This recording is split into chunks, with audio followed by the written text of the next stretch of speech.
Good morning to all. This is Srinivas Potaraju, contract lecturer in history, ప్రభుత్వ మహిళా degree కళాశాల వనపర్తి. ఈరోజు మనము చెప్పుకోబోయేటువంటి టాపిక్ తుగ్లక్ వంశం. తుగ్లక్ వంశంలో గొప్పవాడు మహమ్మద్ బిన్ తుగ్లక్.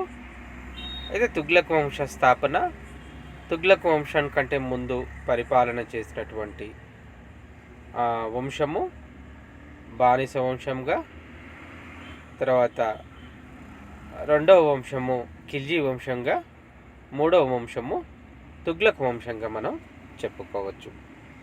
ఈ తుగ్లక్ వంశం ఢిల్లీని పరిపాలించిన వంశాలలో మూడవది. అయితే ఈ వంశ స్థాపకుడు అంటే ఖిల్జీ వంశము అనంతరము తుగ్లక్ వంశం అధికారంలోకి రావడం అనేది జరిగింది. ఈ వంశస్థాపకుడు గియాజుద్దీన్ తుగ్లక్. ఈ గియాజుద్దీన్ తుగ్లక్ 1320 నుండి 1413 వరకు పరిపాలన చేయడం అనేది జరిగింది.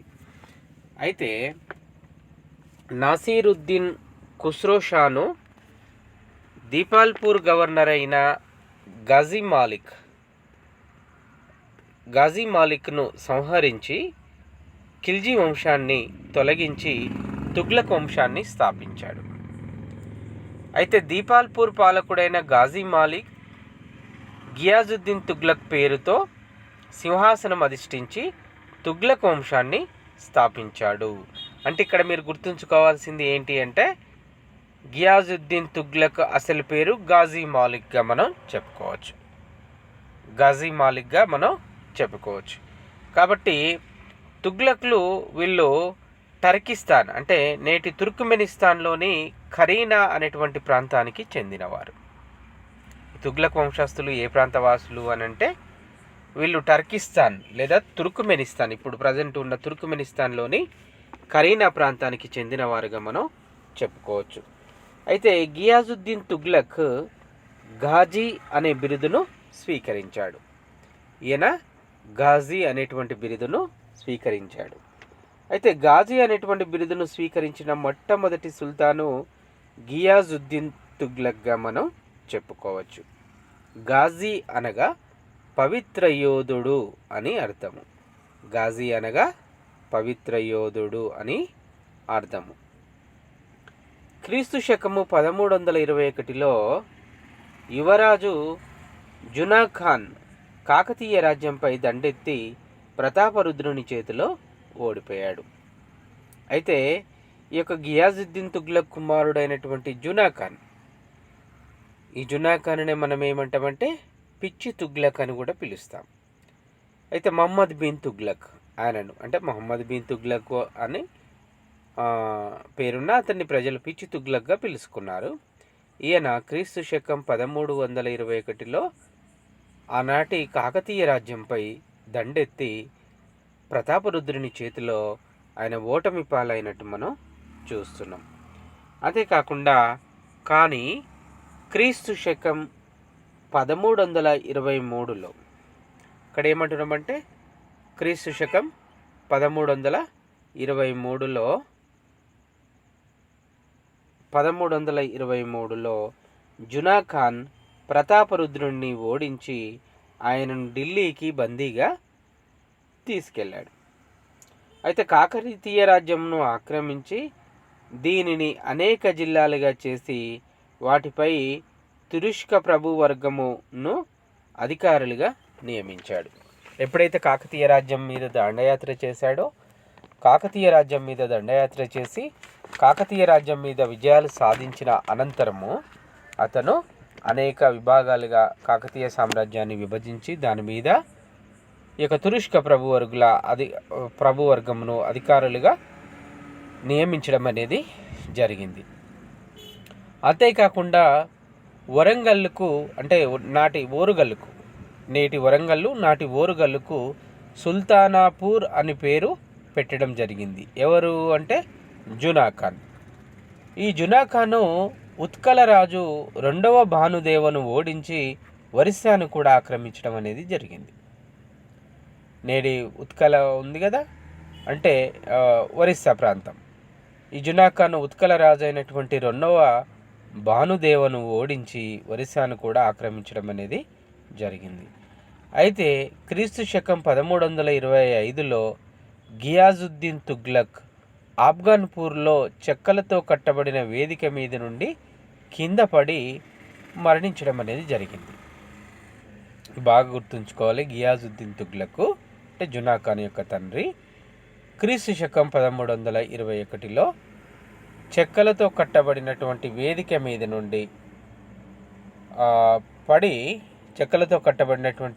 మీద నుండి పడి మరణించడం అనేది జరిగింది. అయితే ఈ ఇబన్ బటూటా, నిజాముద్దీన్ అహ్మద్ అస్సామీ, అబుల్ ఫజల్ వంటి చరిత్రకారులు గియాజుద్దీన్ మరణానికి మహమ్మద్ బిన్ తుగ్లక్ కారణమని వాళ్ళు చాలామంది రచించారు.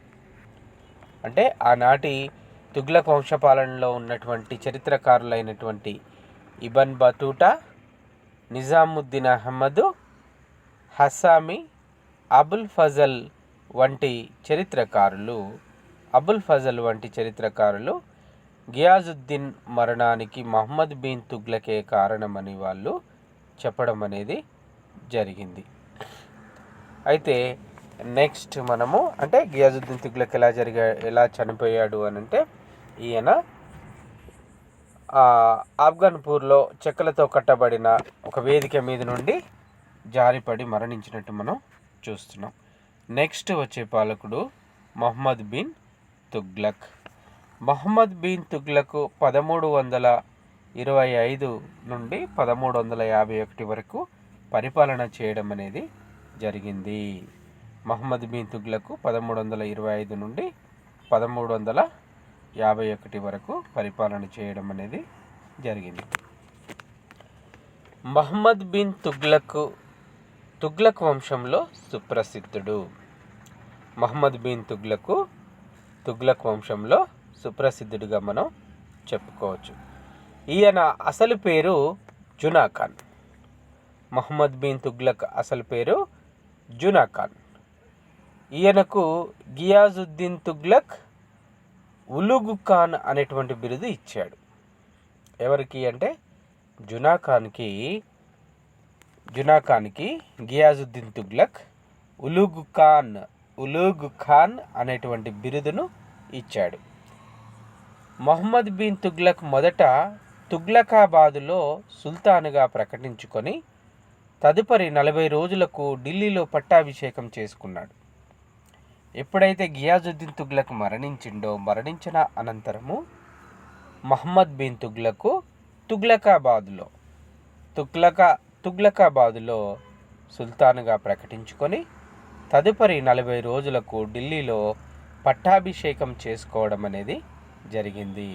అంటే సుల్తాన్గా ప్రకటించుకున్న 40 రోజుల తర్వాత పట్టాభిషేకం చేసుకున్నటువంటి రాజు ఎవరు అని అంటే మహమ్మద్ బిన్ తుగ్లక్ మనం చెప్పచ్చు. ఈ మహమ్మద్ బిన్ తుగ్లక్ గంగా యమున అంతర్వేది ప్రాంతంలో భూమి శిస్తు 50% పెంచాడు.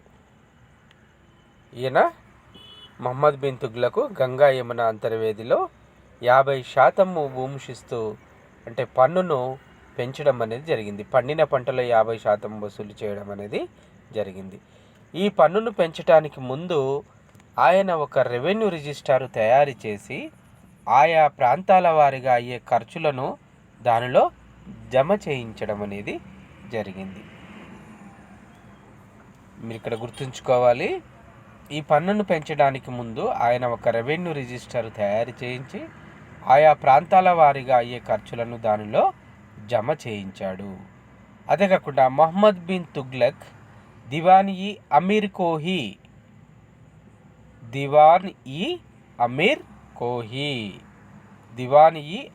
కోహీ అను వ్యవసాయ మంత్రిత్వ శాఖను ఆయన ఏర్పాటు చేయడం అనేది జరిగింది. వ్యవసాయ మంత్రిత్వ శాఖ పేరేంటి అంటే దివాన్-ఇ-అమీర్ కోహీ. ఇది వ్యవసాయ మంత్రిత్వ శాఖగా మనం చెప్పుకోవచ్చు. ఈ దివాన్-ఇ-అమీర్ కోహీ ముఖ్య విధి ఏంటి అంటే బంజరు భూములను మాగాణి భూములుగా మార్చడము. ఈ దివానీ అమీర్ కోహి అనేటువంటి మంత్రిత్వ శాఖ ఏం చేసేదంటే బంజరు భూములను మాగాణి భూములుగా మార్చడానికి ప్రయత్నం చేసేది. అలాగే మహమ్మద్ బిన్ తుగ్లక్ ఘరీ అను ఇంటి పన్నును, చరాహి అను పచ్చిక బయళ్లపై కూడా పన్నును విధించడం అనేది జరిగింది. ఈయనే ఏంటి అంటే మహమ్మద్ బిన్ తుగ్లక్ ఘరీ అనేటువంటి ఇంటి పన్నును, ఘరీ అనేటువంటి ఇంటి పన్నును, చరాహి అను పచ్చిక బయళ్లపై పన్నును కూడా ఈయన విధించడం అనేది జరిగింది. అనంతరము వ్యవసాయ భూములను పూర్తిగా సర్వే చేయించి గంగా యమున అంతర్వేది ప్రాంతంలో మాత్రమే పండిన పంటల్లో 50% పన్నుగా విధించాడు. గంగా యమున అంతర్వేది ప్రాంతంలో మాత్రమే పండిన పంటలో 50% పన్నును విధించాడు. గంగా యమున అంతర్వేది తర్వాత ఉన్న ప్రాంతంలో 50% విధించలేదనేది ఇక్కడ మనం గుర్తుంచుకోవాలి. అంతేకాకుండా మహమ్మద్ బిన్ తుగ్లక్ వెండి, టంకా, రాగి, జిటాల్ ఏంటంటే వెండి, టంకా, రాగి, జిటాల్ అనేటువంటి 2 రకాల కరెన్సీని స్థానంలో పేపర్ కరెన్సీని కూడా ప్రవేశపెట్టాడు. ఇక్కడ మనం గుర్తుంచుకోవాలి, వెండి, టంకా, రాగి, జిటాల్ అనేటువంటి 2 రకాల కరెన్సీల స్థానంలో పేపర్ కరెన్సీని ఇతను ప్రవేశపెట్టినట్టు మనం చూస్తున్నాం, గమనించాలి. అలాగే వ్యవసాయ అభివృద్ధికి దివానీ కోహి, ఇక్కడ దివానీ కోహ్లీ అని పడింది, దయచేసి సరి చేసుకోండి. దివానీ కోహి, వ్యవసాయ అభివృద్ధికి దివానీ కోహి అనేటువంటి వ్యవసాయ శాఖను ఏర్పాటు చేశాడు. దివానీ కోహి అనేటువంటి వ్యవసాయ శాఖను ఏర్పాటు చేశాడు. అంతేకాకుండా ఇబన్ బటూటా అనేటువంటి మొరాకో యాత్రికుడు, ఇబన్ బటూటా ఎవరు అనంటే ఈయన మొరాకో యాత్రికుడిగా మనం చెప్పుకోవచ్చు. ట్రావెలర్, మొరాకో దేశానికి చెందినటువంటి ట్రావెలర్ ఎవరు అనంటే ఇబన్ బటూటా. ఈయన మహమ్మద్ బిన్ తుగ్లక్ కాలంలో ఢిల్లీని, అంటే మహమ్మద్ బిన్ తుగ్లక్ పీరియడ్లో ఆయన ఢిల్లీని సందర్శించడం అనేది జరిగింది. క్రీస్తు శకము 1337లో ఇబన్ బటూటాను చైనాకు దౌత్యవేత్తగా పంపాడు. మహమ్మద్ బిన్ తుగ్లక్ ఇక్కడ గమనించాల్సింది ఏంటంటే ఈ ఇబన్ బటూటా అనేటువంటి వ్యక్తి మొరాకో చెందినటువంటి ఒక ట్రావెలర్, యాత్రికుడు. ఆ యాత్రికుడిని స్వయంగా మహమ్మద్ బిన్ తుగ్లక్ తన ఆస్థానంలో రిక్రూట్ చేసుకొని అతన్ని 1337లో చైనాకు ఒక దౌత్యవేత్తగా అతన్ని పంపడం అనేది జరిగింది. తర్వాత మహమ్మద్ బిన్ తుగ్లక్కు సంబంధించిన అంశాలను వివరిస్తూ ఇబన్ బటూటా రెహ్లా లేదా సఫర్నామా అనేటువంటి గ్రంథాన్ని రచించాడు. ఇక్కడ మీరు ఒకటి గుర్తుంచుకోవాలి, మహమ్మద్ బిన్ తుగ్లక్కు సంబంధించిన అంశాలను, అతని పరిపాలన అంశాలని కావచ్చు, వ్యక్తిగత అంశాలని కావచ్చు, మొత్తంగా అతనికి సంబంధించిన చరిత్రను ఇబన్ బటూటా రెహ్లా లేదా సఫర్నామా అనేటువంటి గ్రంథాన్ని రచించాడు. రెహ్లా లేదా, ఇక్కడ మనం గుర్తుంచుకోవాల్సింది ఏంటి అంటే మహమ్మద్ బిన్ తుగ్లక్ పై ఇబన్ బటూటా రచించినటువంటి గ్రంథం ఏంటి అంటే రెహ్లా లేదా సఫర్ నామా అనేటువంటి గ్రంథాన్ని రచించాడు. అంతేకాకుండా ఆనాటి ఢిల్లీ సుల్తానుల కాలంలో వ్యవసాయ రంగము ఏ విధంగా ఉండేది, లేదంటే వ్యవసాయ రంగంలో వచ్చినటువంటి స్థితులు, వ్యవసాయ రంగంలో ఉన్నటువంటి స్థితిగతుల వివరాలను మనం తెలుసుకునేటువంటి ప్రయత్నం మనం చేద్దాం. అయితే కుతుబుద్దీన్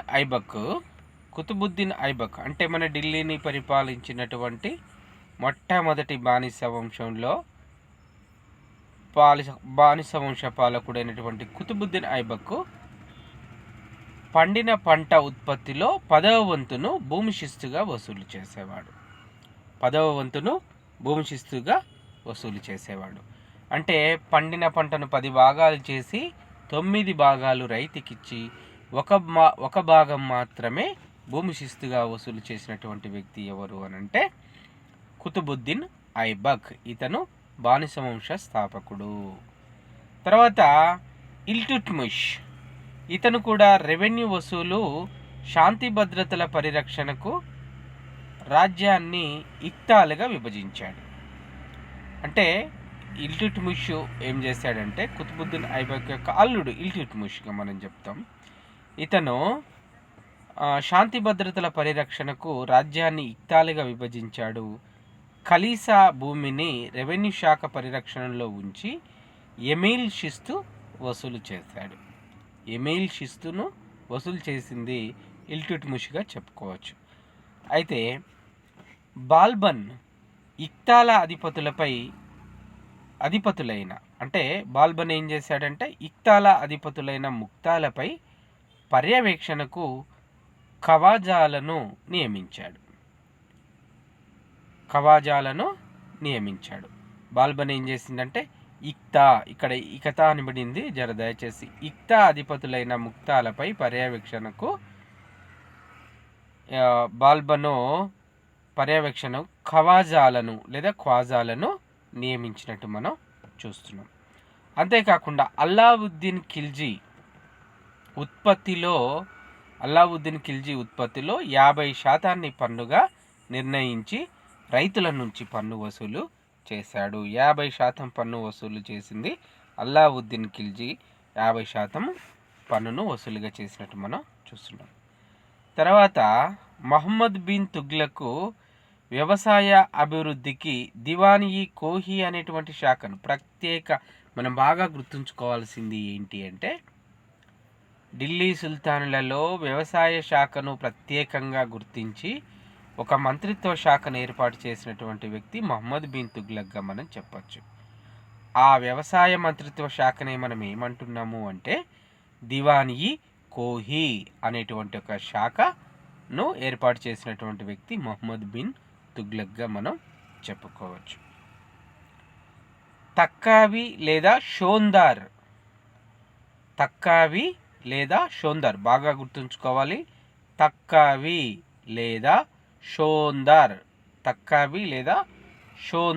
అనేటువంటి వ్యవసాయ రుణాలను రైతులకు అందజేసినటువంటి వ్యక్తి మహమ్మద్ బిన్ తుగ్లక్గా మనం చెప్పచ్చు. తక్కావి లేదా షోందార్ అనేటువంటి వ్యవసాయ రుణాలను అందించినటువంటి రైతులకు రుణాలు అందించిన వ్యక్తి ఎవరంటే మహమ్మద్ బిన్ తుగ్లక్గా మనం చెప్పచ్చు. తర్వాత ఫిరోజ్ షా తుగ్లక్ వ్యవసాయ అభివృద్ధికి గంగా జమున తదితర అనేక కాలువలను అంటే యమున తదితర అనేక కాలువలను త్రవ్వించి వ్యవసాయ అభివృద్ధికి కృషి చేసినటువంటి వ్యక్తి మనము ఫిరోజ్ షా తుగ్లక్గా మనం చెప్పచ్చు. అంటే మొత్తంగా ఢిల్లీ సుల్తానుల కాలంలో అటు బానిస వంశము, ఇటు ఖిల్జీ వంశము, తర్వాత తుగ్లక్ వంశము వ్యవసాయ అభివృద్ధి కోసం పాటుపడినట్టు మనం ఈ 3 వంశాలు వ్యవసాయ అభివృద్ధి కోసం పాటుపడినట్టు మనం చూస్తున్నాం. కాకపోతే తుగ్లక్ వంశ పాలకులు ప్రత్యేకమైనటువంటి ఒక అగ్రికల్చరల్ బోర్డును ఏర్పాటు చేసి ఒక కెనాల్స్ను త్రవ్వించినటువంటి వ్యక్తి బాగా వ్యవసాయ అభివృద్ధికి పాటుపడినటువంటి వ్యక్తులు పాలకుల వంశం ఏంది అంటే తుగ్లక్ వంశంగా మనం ఇక్కడ గుర్తుపెట్టుకోవాలి. తర్వాత ఇది ఢిల్లీ సుల్తాన్ల కాలంలో జరిగినటువంటి వ్యవసాయ స్థితిగతులను మనం తెలుసుకున్నాం. తిరిగి మళ్ళీ మహమ్మద్ బిన్ తుగ్లక్ అతని యొక్క చర్యలను మళ్ళీ వివరించుకుందాం. తర్వాత ఈ పన్నులను అంటే మహమ్మద్ బిన్ తుగ్లక్ సంబంధించిన అంటే ఇబన్ బటూటా రాసినటువంటి విషయాలను ఇక్కడ మనం కొన్ని తెలుసుకుందాం. ఈ పన్నులను కట్టడానికి రైతులు అంటే విధించినటువంటి పన్నులను కట్టడానికి రైతులు చాలామంది నిరాకరించారు. ఇదే సమయంలో అంతర్వేది ప్రాంతంలో క్షామం ఏర్పడింది. గంగా యమున అంతర్వేదిలో క్షామం ఏర్పడడం వల్ల అక్కడ శిస్తు కట్టడానికి రైతులు ఆ మహమ్మద్ బిన్ తుగ్లక్ కాలంలో నిరాకరించినట్టు మనం చూస్తున్నాం. అంతేకాకుండా మహమ్మద్ బిన్ తుగ్లక్ కఠినంగా పన్నులు వసూలు చేయడంతో చాలామంది రైతులు ఆ ప్రాంతాలను వదిలి వెళ్ళిపోవడం అనేది జరిగింది. చాలా కఠినంగా వాళ్ళపై శిస్తు వసూలు చేయడం వల్ల చాలామంది రైతులు ఆ ప్రాంతాలను వలసపోవడం అనేది జరిగింది. తర్వాత క్రీస్తు శకం 1327లో మహమ్మద్ బిన్ తుగ్లక్ రాజధానిని ఢిల్లీ నుండి దేవగిరికి మార్చాడు. ఇది బాగా గుర్తుంచుకోండి. క్రీస్తు శకం 1327లో మహమ్మద్ బిన్ తుగ్లక్ రాజధానిని ఢిల్లీ నుండి దేవగిరికి మార్చాడు. జియావుద్దీన్ బరౌని రాజధానిని మార్చడానికి 2 కారణాలను పేర్కొన్నాడు. జియావుద్దీన్ బరౌని ఆయన ఏం చెప్పాడంటే 2 కారణాలు చెప్పాడు. రాజధానిని ఎందుకు మార్చాడు మహమ్మద్ బిన్ తుగ్లక్ అనడానికి 2 కారణాలు చెప్పాడు. అవి ఏంటి అంటే, దేవగిరి రాజధానిగా ఉంటే అది ఢిల్లీ, గుజరాత్, బెంగాల్ మరియు తెలంగాణ ప్రాంతాలకు కేంద్ర బిందువుగా ఉంటుందని భావించడం అనేది జరిగింది. అయితే మహమ్మద్ బిన్ తుగ్లక్ దేవగిరి పేరును దౌలతాబాద్గా మార్చాడు. దేవగిరి పేరును దౌలతాబాద్గా మార్చాడు అని మనం చెప్పుకోవచ్చు. అయితే ఇక్కడ అంటే రాజధానిని మార్పిడి చేసేటువంటి సమయంలో ఇక్కడ మనం ఒకటి గుర్తుంచుకోవాలి. రాజధానిని మార్పిడి చేసేటువంటి సమయంలో ఏం రాశారు, ఎలాంటి పరిస్థితులు దాపురించినాయి అని అంటే, ఒక కళ్ళు లేని కబోదిని రోడ్ల వెంట లాక్కొని వెళ్ళటం కనిపించింది అని ఇబెన్ బటూటా స్వయంగా పేర్కొనడం అనేది జరిగింది తన గ్రంథంలో. అందుకని ఇబెన్ బటూటా ఏ గ్రంథం రాశాడు? రెహ్లా లేదా సఫర్నామా అనేటువంటి గ్రంథాన్ని రచించాడు. ఆ గ్రంథంలో ఏం చెప్పాడంటే, ఒక కళ్ళు లేని కబోదిని రోడ్ల వెంట లాక్కొని వెళ్ళటం కనిపించిందని ఇబెన్ బటూటా స్వయంగా తన గ్రంథంలో చెప్పుకోవడం అనేది జరిగింది. అంటే అంత కఠినంగా రాజధాని మార్పిడి జరిగింది అనేది మనం ఇక్కడ గమనించాల్సి ఉంటుంది. అంతేకాకుండా ఢిల్లీలో ఉన్నటువంటి పిల్లులను, కుక్కలను కూడా వదలలేదని జియావుద్దీన్ బరౌని వ్యాఖ్యానించాడు. జియావుద్దీన్ బరౌని అనేటువంటి మరో చరిత్రకారుడు ఢిల్లీలో ఉన్నటువంటి పిల్లులను, కుక్కలను కూడా వదలలేదని, వాటిని కూడా తరలించారా అని జియావుద్దీన్ బరౌని తన గ్రంథంలో పేర్కొనడం అనేది జరిగింది. ఈ చర్యతో అంతవరకు బాగ్దాద్, కైరో నగరాలతో పోటీ పడిన ఢిల్లీ వైభవము అంతరించడం అనేది ప్రారంభమైంది. ఎప్పుడైతే మహమ్మద్ బిన్ తుగ్లక్ ఢిల్లీ రాజధానిని దేవగిరికి మార్చాడో, దేవగిరికి మార్చడం వల్ల ఢిల్లీ వైభవం అనేది, ఆనాడు ఢిల్లీ వైభవము బాగ్దాదు, కైరో ప్రాంతాలతో పోటీ పడింది. అంత అద్భుతంగా డెవలప్మెంట్ అయినటువంటి ఢిల్లీ వైభవము క్షీణించడం అనేది, అంతరించడం అనేది ప్రారంభమైందిగా మనం చెప్పుకోవచ్చు. అయితే క్రీస్తు శకం 1328లో దర్మా షిరీన్ ఖాన్ అనేటువంటి మంగోలు నాయకుడు ఢిల్లీపై దండెత్తి దానిని ఆక్రమించాడు. ఎప్పుడైతే దేవగిరికి వెళ్ళాడో, దేవగిరికి రాజధాని మార్చడం తదుపరి 1328లో దర్మా షిరీన్ ఖాన్ అనేటువంటి మంగోలు నాయకుడు ఢిల్లీపై దండెత్తి ఢిల్లీని ఆక్రమించడం అనేది జరిగింది. దీంతోనే మహమ్మద్ బిన్ తుగ్లక్ దర్మా షిరీన్ ఖాన్ను పెద్ద ఎత్తున లంచం ఇచ్చి ఆయనను వెనుకకు పంపాడని జియావుద్దీన్ బరౌని మరియు యాహిమా బిన్ అహ్మద్ పేర్కొన్నారు. జియావుద్దీన్ బరౌని మరియు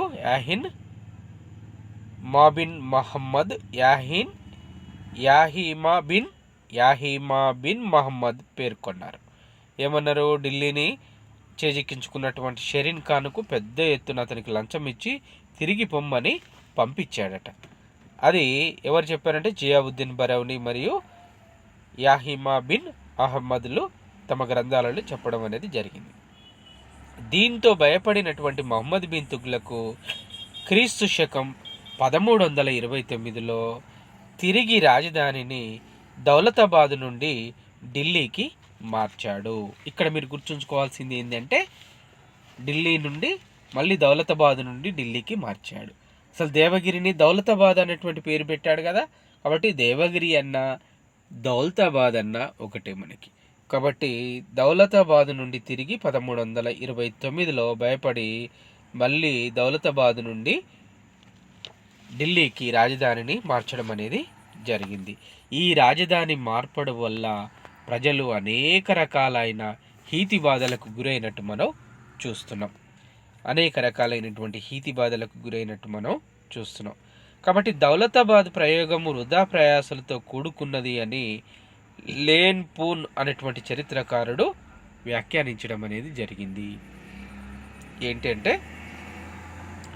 దౌలతాబాద్ ప్రయోగము వృధా ప్రయాసతో కూడుకున్నది అని లేన్ పూన్ అని చరిత్రకారుడు వ్యాఖ్యానించాడు. అంతేకాకుండా ఎడ్వర్డ్ థామస్ అని చరిత్రకారుడు మొహమ్మద్ బిన్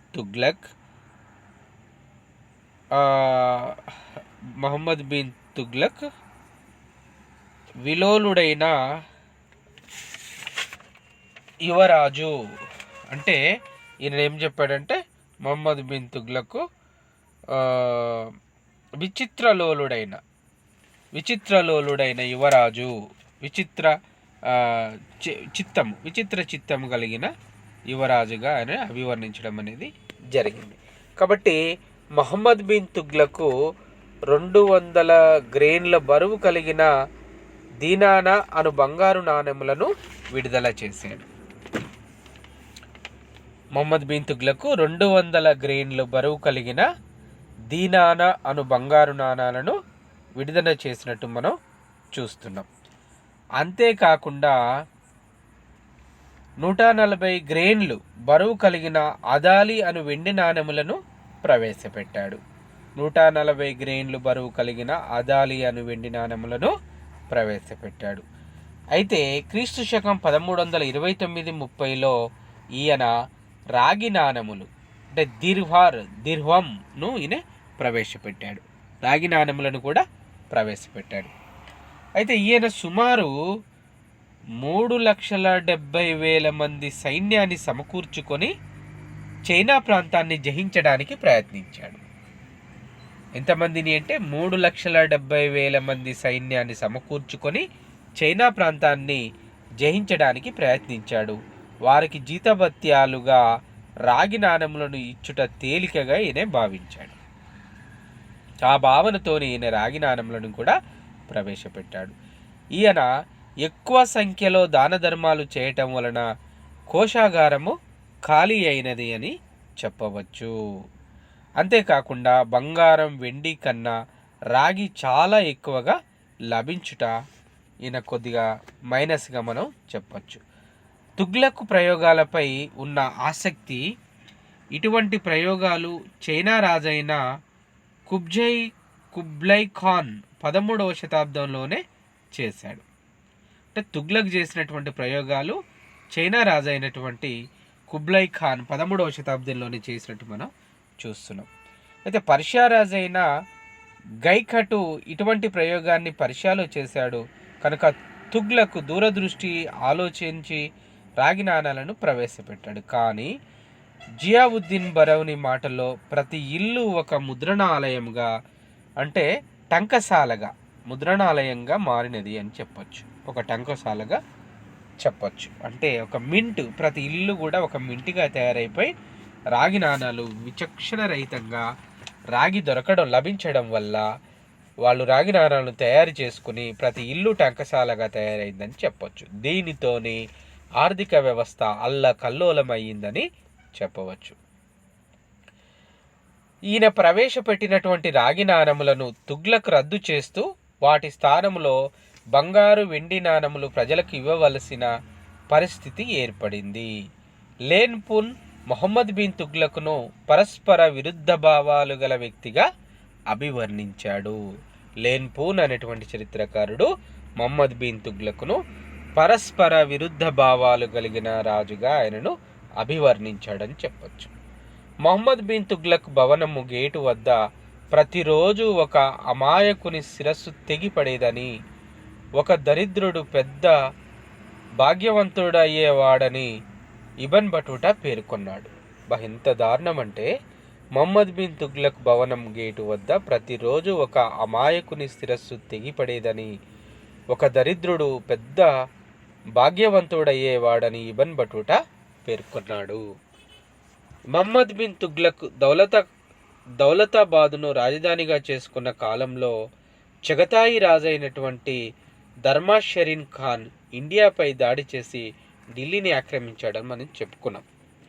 కానీ యాహియార్ బిన్ అహ్మద్ మరియు బరౌనీలు మొహమ్మద్ బిన్ తుగ్లక్ వారికి లంచం ఇచ్చినట్టు మరొకసారి మనం చెప్పుకున్నాం. ఈ విధంగా మొహమ్మద్ బిన్ తుగ్లక్ కాలంలో తిరుగుబాట్లు చెలరేగి క్రీస్తు శకం 1336లో విజయనగర సామ్రాజ్యం ఏర్పడిందిగా మనం చెప్పొచ్చు.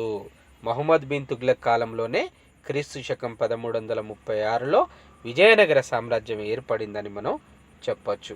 క్రీస్తు శకం 1347లో బహుమనీ సామ్రాజ్యం కూడా ఏర్పడడానికి ఈయనే కారకుడని మనం చెప్పుకోవచ్చు.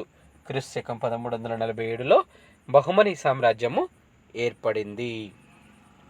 మొహమ్మద్ బిన్ తుగ్లక్ మార్చి 20, 1351లో సింధు ప్రాంతంలోని తిరుగుబాటును అణిచివేసే సమయంలో దట్టా వద్ద ఈయన మరణించాడు. మొహమ్మద్ బిన్ తుగ్లక్ మార్చి 20, 1351లో సింధు ప్రాంతంలోని తిరుగుబాటును అణిచివేసే సమయంలో దట్టా వద్ద ఇతను మరణించాడు. ఈయన మరణంతో రాజు బాధ నుండి ప్రజలు, ప్రజల బాధ నుండి రాజు విముక్తులయ్యారు అని బరౌని వర్ణించాడు. గియాజుద్దీన్ బరౌని వర్ణించాడు. ఈయన మరణంతో రాజు బాధ నుండి ప్రజలు, ప్రజల బాధ నుండి రాజు విముక్తులయ్యారని అభివర్ణించడం అనేది జరిగింది. కాబట్టి మహమ్మద్ బిన్ తుగ్లక్ సతీసాగమును నిషేధించాడు. ఇది చాలా గొప్ప విషయం. దీనిపై ఆంక్షలు విధించాడని ఇబన్ బటూటా పేర్కొన్నాడు. క్రీస్తు శకం 1333లో ఆఫ్రికాలోని మొరాకో దేశస్థుడైన ఇబన్ బటూటా ఢిల్లీని సందర్శించినట్టు ఇబన్ బటూటా 1342లో తుగ్లక్ తన రాయబారిగా చైనా పంపించాడని చెప్పుకున్నాం. మహమ్మద్ బిన్ తుగ్లక్ ప్లేగు వ్యాధి వచ్చి అనేక మంది ప్రజలు చనిపోతున్నప్పుడు ఢిల్లీని వదిలిపెట్టి యమునా నది తీరంలో తలదాచుకున్నాడని మనం చెప్పుకోవచ్చు. ఈ విధంగా మొహమ్మద్ బిన్ తుగ్లక్ చర్యల వల్ల ఆయనను పిచ్చి తుగ్లక్ అని ప్రజలు పిలుచుకున్నారు. ఈయన తర్వాత వచ్చినటువంటి వ్యక్తే ఫిరోజ్ షా తుగ్లక్. అది మనం నెక్స్ట్ క్లాస్లో వివరించుకుందాం.